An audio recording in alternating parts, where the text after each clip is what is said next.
Eu convido você a abrir a palavra de Deus no livro de Neemias, capítulo 4, e leremos do versículo 1 ao versículo 21. Vá acompanhando aí na sua Bíblia a leitura. Diz o seguinte, Neemias capítulo 4. E sucedeu que, ouvindo Sambalate que edificávamos um muro, ardeu em ira e se indignou muito e escarneceu dos judeus. E falou na presença de seus irmãos e do exército de Samaria e disse: que fazem estes fracos judeus? Permite-se-lhes isto? Sacrificarão? Acabá-lo-ão num só dia? Vivificarão dos montes do pó as pedras que foram queimadas? E estava com ele Tobias, o amonita, e disse: ainda que edifiquem, vindo uma raposa, derrubará facilmente o seu muro de pedra. Ouve, ó nosso Deus, que somos tão desprezados, e caia o seu opróbrio sobre a sua cabeça, e faze com que seja um despojo numa terra de cativeiro. E não cubras a sua iniquidade, e não se risque diante de ti o seu pecado, pois que tiraram defronte dos edificadores, irritaram defronte dos edificadores. Assim edificávamos o muro, e todo o muro se cerrou até sua metade, porque o coração do povo se inclinava a trabalhar. E sucedeu, pois, que ouvindo Sambalate, Tobias, e os arábios, e os amonitas, e os asdoditas, que tanto ia crescendo a reparação dos muros de Jerusalém, que já as rupturas se começavam a tampar, iraram-se sobremodo. E ligaram-se entre si todos, para virem guerrear Jerusalém, e para os desviarem do seu intento. Pois nós oramos ao nosso Deus e pusemos uma guarda contra eles, de dia e de noite, por causa deles. Então disse Judá: já desfaleceram as forças dos acarretadores, e o pó é muito, e nós não podemos edificar o muro. Disseram, porém, os nossos inimigos: nada saberão disto, nem verão, até que entremos no meio deles e os matemos. Assim faremos cessar a obra.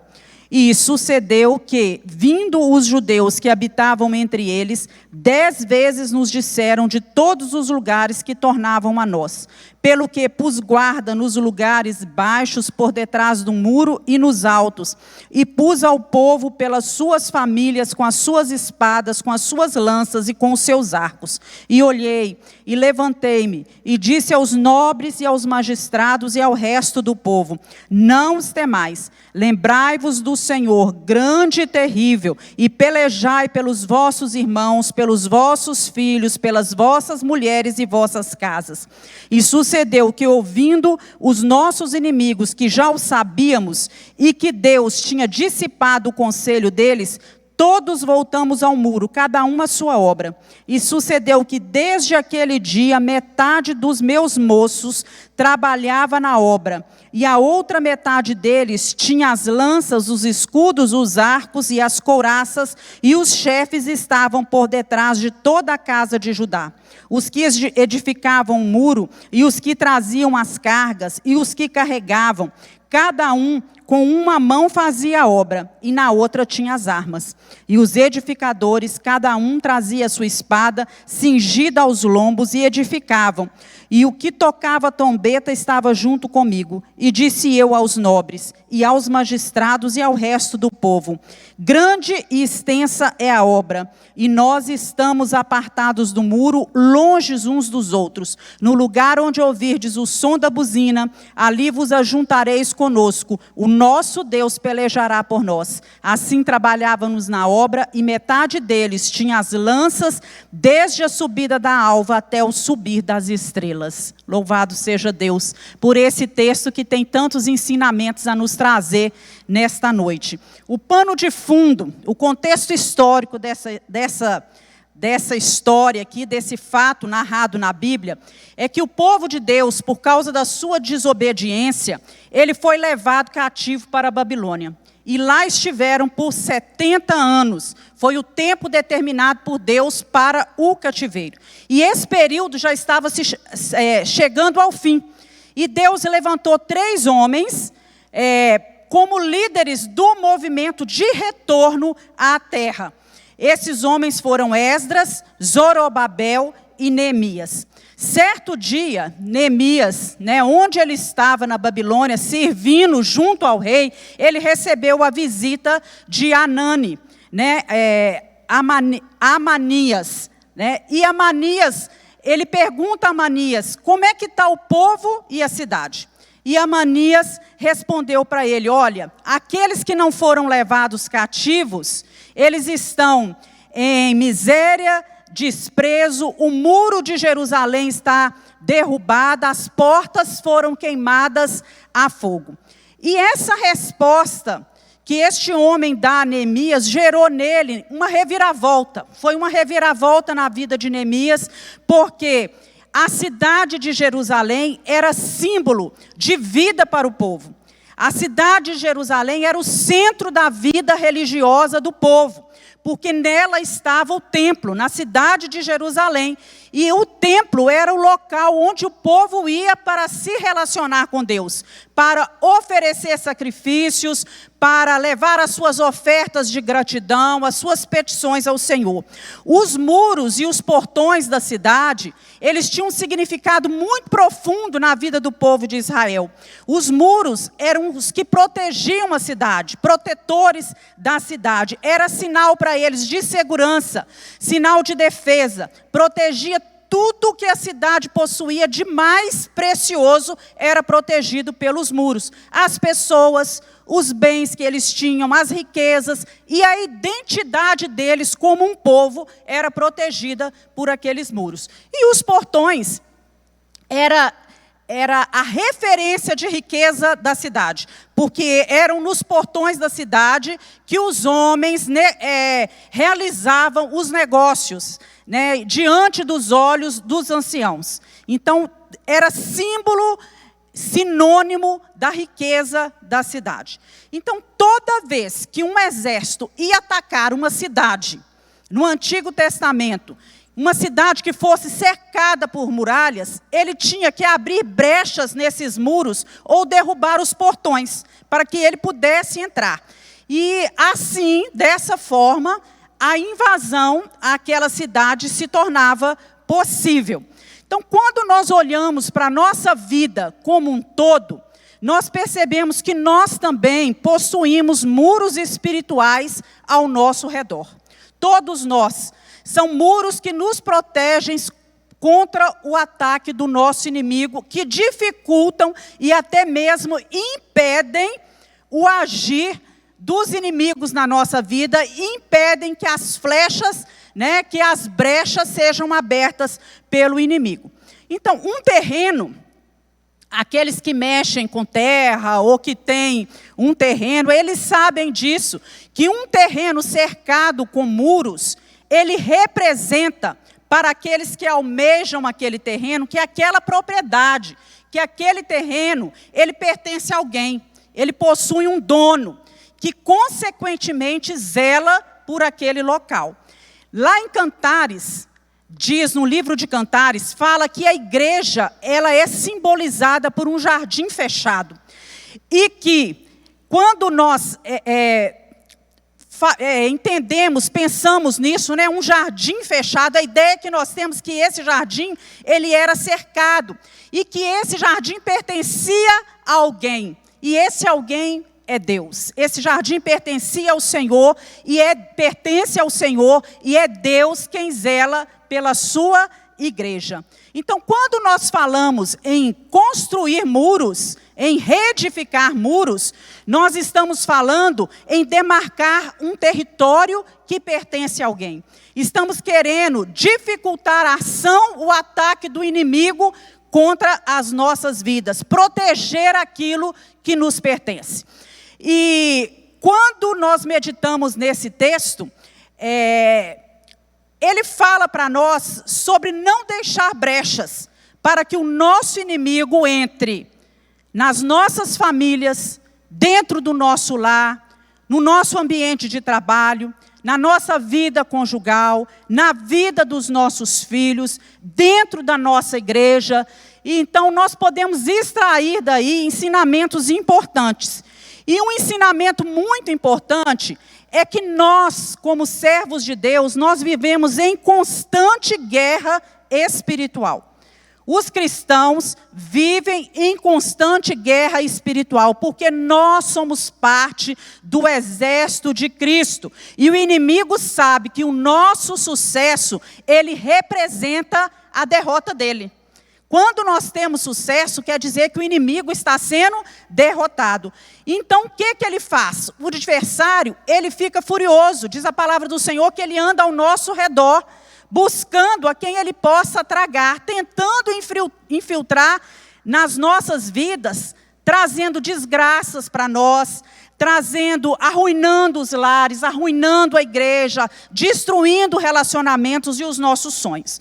Mas, lá em Efésios, capítulo 6, versículo 12, nós temos uma palavra muito apropriada do Senhor contra essa guerra nossa espiritual. Porque lá nos diz assim, porque nós não temos que lutar contra carne e sangue, mas sim contra os principados, contra as potestades, contra os príncipes das trevas deste século, contra as hostes espirituais da maldade nos lugares celestiais. Então, muros desprotegidos, eles são facilmente derrubados pelo inimigo. Assim como um soldado que está desprevenido na guerra se torna um alvo fácil ao ataque do seu inimigo.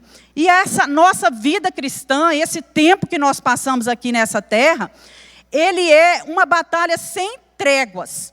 O inimigo, eles se unem, os nossos inimigos, o inimigo da nossa alma, ele se une para paralisar a obra de Deus na nossa vida. Aquilo que Deus tem de melhor para cada um de nós.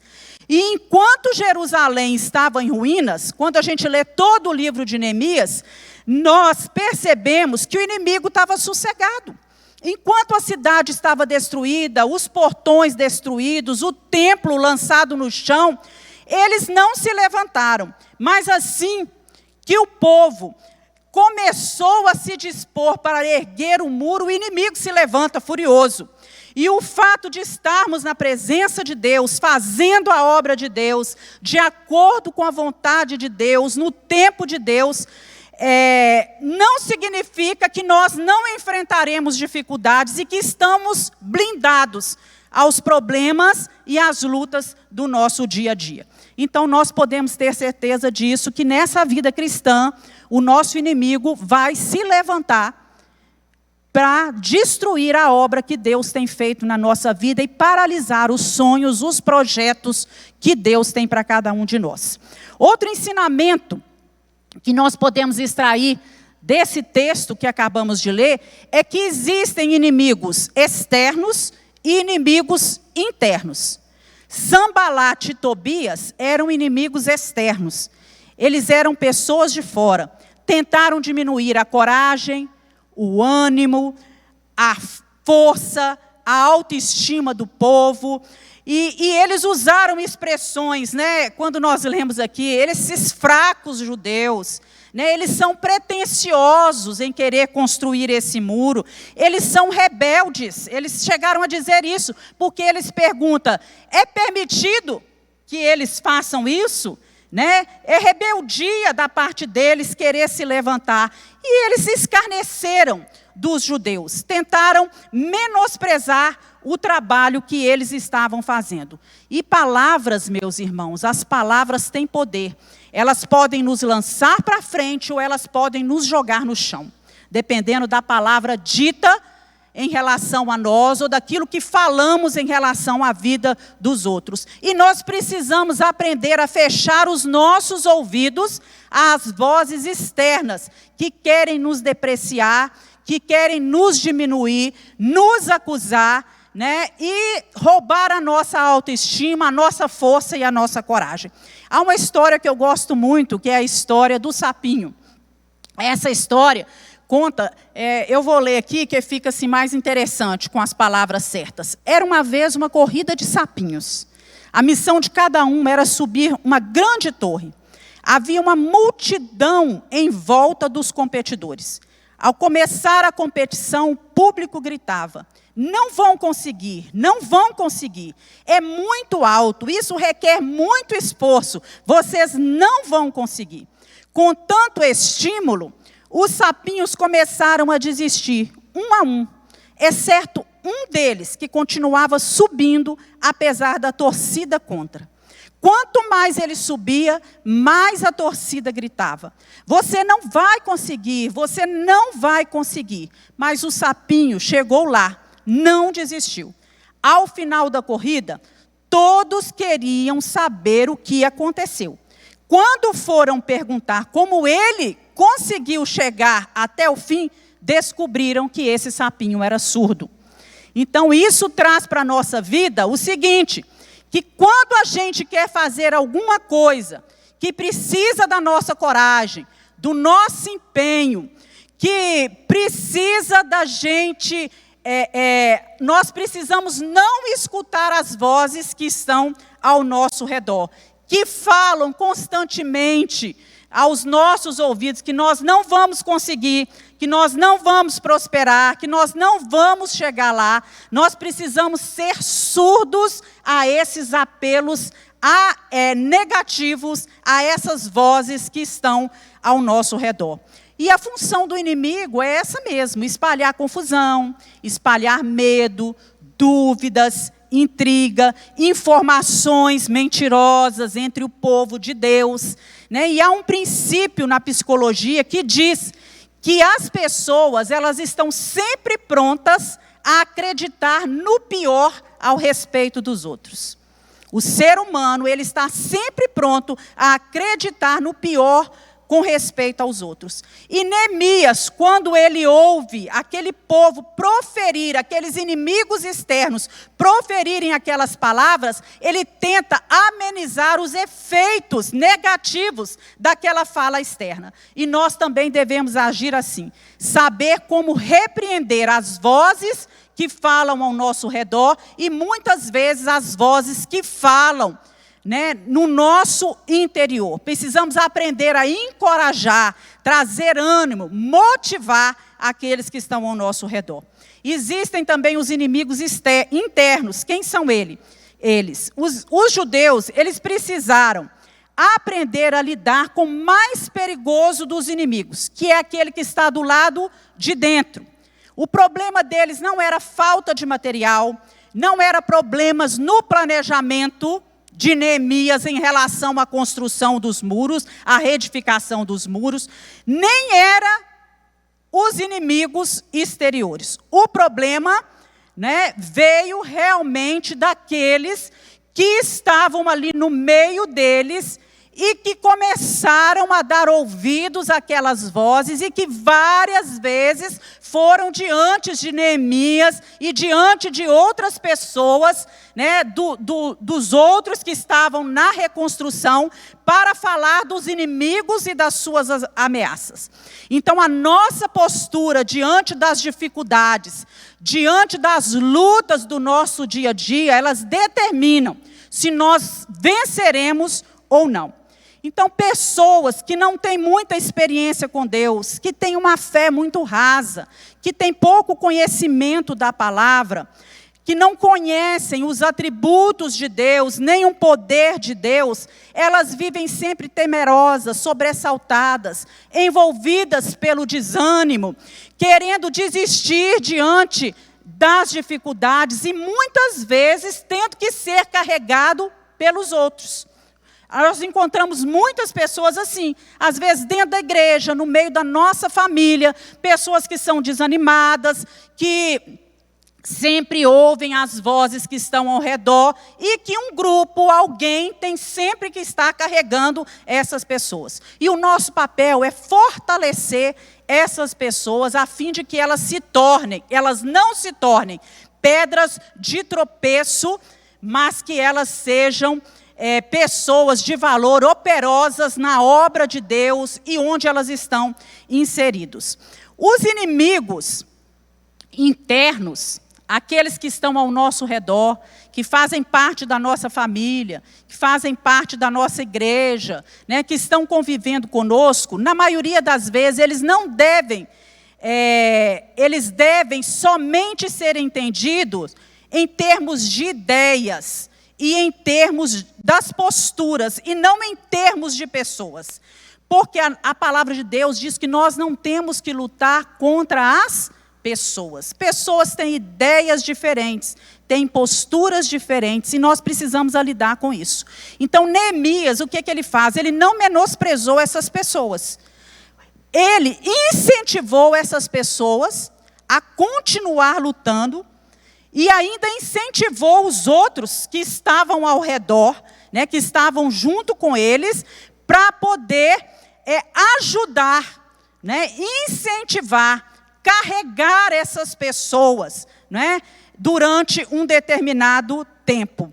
E, meus irmãos, Jesus diz que o reino dividido, que a casa que está dividida contra si, ela não prospera. E isso pode se referir ao nosso lar, à nossa igreja, né, o nosso trabalho. Quando há divisão, quando as pessoas que estão inseridas num planejamento, num projeto, começam a se dividir e ter ideias diferentes umas das outras, o que acontece? O negócio não vai para frente. O lar não é abençoado, porque diz a palavra do Senhor que onde há união, é ali que Deus ordena a bênção e a vida para todo sempre. E Neemias, ele com certeza sabia disso. E ele logo se dispôs, né, a neutralizar essas falas que estavam ao seu redor. E os ataques internos também, eles podem estar dentro de cada um de nós. Podem nem mesmo ser pessoas que estão ao nosso redor, pessoas da nossa convivência. Às vezes, a nossa falta de fé afeta a nossa defesa, porque a palavra de Deus nos fala da fé como um escudo na armadura espiritual. Se nós não temos fé, a nossa armadura está incompleta, não é? A mente negativa, aquele que é pessimista, a falta de reconhecimento do seu valor, o destempero emocional, pessoas desequilibradas emocionalmente, o pecado, tudo isso pode tornar a vida de uma pessoa e a vida de quem cerca essa pessoa um verdadeiro inferno. Então, nós precisamos também tratar esse inimigo interno que está dentro de nós. Porque, às vezes, aquilo que está dentro de nós torna a nossa vida muito desagradável e muito ruim e afeta até a vida daqueles que estão ao nosso redor. Também aprendemos que nós precisamos trazer à memória quem é o nosso Deus. Como eu gosto disso. Trazer à memória quem é o nosso Deus. Então, Neemias, ele repreendeu os judeus com a seguinte frase: não os temais, lembrai-vos do Senhor. Não os temais, lembrai-vos do Senhor. Pelejai pelas vossas famílias. Não temam, lembrem por quem vocês estão pelejando. É pelos seus irmãos, pela sua casa. E lembrem do Senhor, lembrai-vos do Senhor. Olhe para trás e vejam o que Deus já fez, o que Ele já operou. Contemple a fidelidade de Deus no passado. Era isso que ele queria dizer. Quantos livramentos Deus já deu a cada um de vocês. E não vai ser diferente agora. Porque o nosso Deus não mudou. O nosso Deus é o mesmo. Então, o segredo da nossa vitória é colocar os nossos olhos em Deus e não nas pessoas e nas circunstâncias. Muitos param a obra, se perdem na sua trajetória espiritual porque temem aos homens e não temem a Deus. Agradam os homens e não agradam a Deus. Então nós devemos redimensionar o nosso foco. Quem é o seu Deus? Você tem se lembrado de quem é o seu Deus? Eu gosto sempre de trazer à memória isso. Meu Deus é um Deus grande. Meu Deus é poderoso. Meu Deus é o Deus criador. Ele é soberano. Ele é protetor. A palavra de Deus nos diz que Ele é o nosso abrigo. Ele é um esconderijo certo, seguro. Deus é perdoador. Deus é Deus que cura. Deus que liberta. Deus que transforma. Deus que abre portas, que fecha portas. Deus que dá a direção certa. Deus que responde orações. Deus que faz milagres. Esse é o nosso Deus. Deus que tem ouvidos abertos para ouvir a nossa voz. Não é? Deus que reforma, Deus que escreve uma nossa história. Nós precisamos lembrar sempre quem é o nosso Deus. E Neemias traz essa palavra a eles nesse momento. Quarto ensinamento, que os escombros precisam ser retirados. Nós podemos ver aí, a palavra de Deus também nos diz que os muros devem ser erguidos, mas antes dos muros serem erguidos, eles precisaram tirar os escombros, as ruínas, não é? Porque eles eram muitos. O que eram esses escombros? Não é? Era o pó, a cinza, os restos de materiais que estavam ali, os pedaços que ficaram para trás, que foram jogados no chão.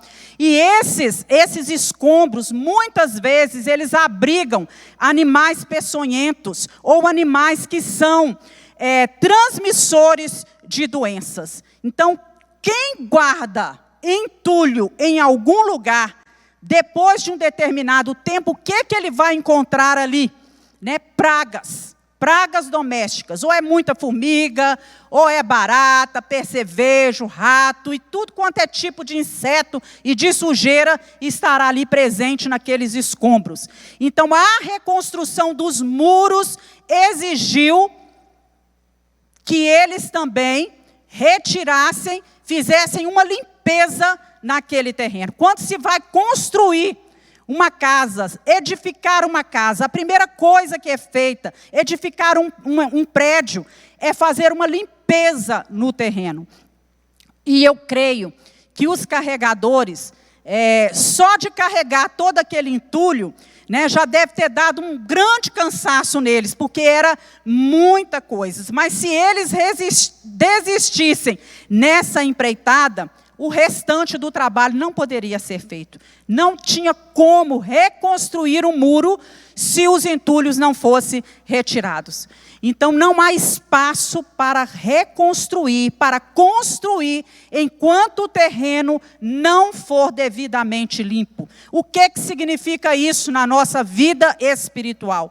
Que nós podemos perceber que os muros, muitas vezes, também são prejudicados pelos entulhos que estão ao redor. Às vezes a gente tenta reerguer alguma coisa, reconstruir, mas há mágoas dentro de nós, há falta de perdão, há uma vida dupla, não é? Há ressentimentos guardados no coração, preconceitos em relação às pessoas, há restos de morte, há dor que precisa ser retirado, porque tudo isso atrapalha o propósito de Deus na reconstrução da nossa vida. Nós precisamos fazer uma constante faxina dentro do nosso coração, na nossa mente, nos nossos sentimentos, e remover de lá também toda ansiedade, toda angústia, e deixar de sofrer antecipadamente por um problema, gastar o nosso tempo por um problema que ainda nem aconteceu. Quantas vezes nós perdemos o nosso tempo sofrendo por coisas que ainda nem aconteceram, nem sobrevieram sobre a nossa vida? Então, nós precisamos aprender a antecipar soluções, não problemas, e aprender a descansar em Deus. E precisamos de discernimento espiritual. Como é importante adquirir discernimento espiritual pelo conhecimento da palavra. O bom discernimento, ele vai preceder as boas decisões que tomamos na vida. Quando nós conseguimos discernir as coisas, nós conseguimos fazer decisões melhores. E Neemias era esse homem maduro espiritualmente, que não se encantou com as propostas nem com o diálogo do inimigo que estava ao seu redor. E por último, nós aprendemos que nós precisamos empunhar nas nossas mãos as armas de defesa e as armas de combate. E a primeira arma que esse homem usa foi a oração. Neemias era um homem forte, inteligente, prático. Ele era um influenciador, ele conseguiu mobilizar pessoas. Ele desafiava as pessoas para a obra. Desafiava as pessoas para dar o melhor delas. Mas ele entendeu que o sucesso na obra de edificação estava sobretudo na oração. Ele buscava a força dele do alto, a direção de Deus. Tanto é que na palavra de Deus ele ora pedindo: ó Deus, né? Fortalece as minhas mãos, fortalece as minhas mãos. E nós precisamos aprender, orar, pedir a Deus para fortalecer a nossa vida. E além da oração, nós precisamos ser constantemente vigilantes, né? Não basta orar, é preciso orar e vigiar, né? Manter os olhos abertos, estar atento aos laços, às ciladas do inimigo, vigiar de dia e de noite. Sansão caiu não pelas mãos de um exército, mas no colo de uma mulher, porque ele não vigiou. Davi, ele não perdeu a mais importante batalha no campo de guerra, mas foi na cama do adultério, porque não vigiou. Pedro não vigiou e dormiu, enquanto devia estar orando e ao lado de Jesus. E aqui, Neemias conclama o povo a orar e a vigiar. Todas as coisas me são lícitas, mas nem todas me convêm. Por isso nós precisamos vigiar. Então, oração e vigilância devem andar juntas. São armas que Deus nos deu, além das armas espirituais, da armadura de Deus que está descrito lá no livro de Efésios. Amém, meus irmãos? Vamos nos colocar de pé, que você possa aplicar essas lições na sua vida. Não dar ouvidos às vozes externas que querem te desanimar. Reconhecer o que tem dentro de você, aquilo que é empecilho para uma obra completa de Deus. Trazer à sua memória diariamente quem é Deus. Retirar os entulhos do seu coração e empunhar as armas de guerra, de defesa, de combate, oração, vigilância, jejum, conhecimento da palavra e aguardar a intervenção que vem de Deus. Você crê nisso? Deus vai intervir na sua vida. Eu sei que você está aqui nessa noite apresentando um problema, uma dificuldade ao Senhor. Deus vai intervir. Lembre-se quem é o seu Deus. Impunha as armas nas suas mãos, a oração, a vigilância. Não é? Muitas vezes nós oramos tanto, mas não vigiamos. Não vigiamos. Precisamos aprender a orar e vigiar. Louvado seja Deus, que não rejeita a nossa oração e nem afasta de nós a sua graça e a sua misericórdia. Nesta noite nós pedimos ao Senhor que nos ajude a reconstruir os muros da nossa vida, os muros dos nossos relacionamentos, da nossa vida conjugal, os muros das nossas amizades, dos nossos relacionamentos em família, os muros dentro da igreja, no ambiente de trabalho. Senhor, que tenhamos muros de proteção espiritual ao nosso redor. Dai-nos constantemente uma vida de oração. Nos ajuda a despertar para isso. Uma vida de oração, de vigilância, de conhecimento da palavra, para que possamos estar fortalecidos. Fortalece as nossas mãos, Senhor. Fortalece as nossas mãos. Adestra as nossas mãos para a peleja e os nossos dedos para a guerra. Que não venhamos a nos desanimar diante das muitas vozes que tentam impedir o agir de Deus em nós. Em nome de Jesus nós oramos. Amém.